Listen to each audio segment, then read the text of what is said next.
Usapang traffic pa rin, tuloy ang paninita ng MMDA sa mga out-of-line na bus. Sa kabila ng utos ng LTFRB na nagsuspende sa panguhuli sa mga ito.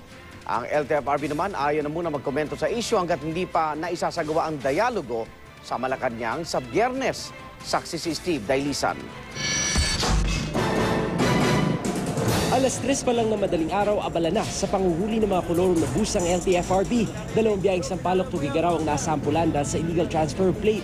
Pero ang mga out-of-line bus, hindi sinita dahil suspendido pa raw ang panguhuli sa mga yan.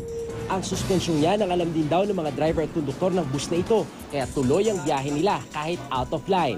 Laking gulat na lang nila nang hulihin ang mga tauhan naman ng MMDA sa bahagi ng EDSA Balintawak. Yung isa parang sabi niya hindi siya manghuhuli, tapos ngayon may nangyayari na ganito. Gano'n na lang sila ng isang batas para pareho silang hindi sila nagkakasalungat. Sabi ng MMDA, mali na ang sinusunod ngayong ruta ng bus patungong Cubao at Pasay dahil hanggang Balintawak lang ang prangkisa nito. Taliwas sa ginagawa ng LTFRB, huhulihin daw ang mga ganyang out-of-line tulad ng mga kolorum. Kailangan nang gawin to kasi nagsisikip nga tayo dahil sa mga illegal na sasakyan na nasa EDSA. Lumakas lang talaga yung loob nila dahil ang kala nila pwede na yung mga out of line at kolorum. Wala mang direktang patama sa isa't isa ang MMDA at LTFRB. Malinaw naman ang mensahe ng magkaibang patakarang kanilang itinatutupad. Yun nga lang, ang mga tsuper ang higit na nakakaramdam ng pagkalito at siya ngayong naiipit sa gitna.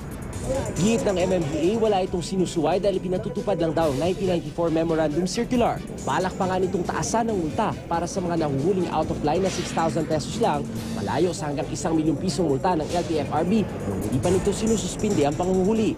Inaalam pa raw kung magkano ang reasonableng multa. Ang reasonable is something that will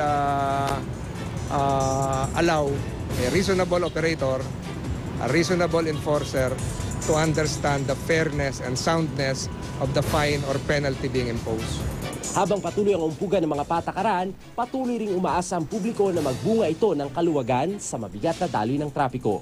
Ako si Steve Dailisa ng inyong saksi.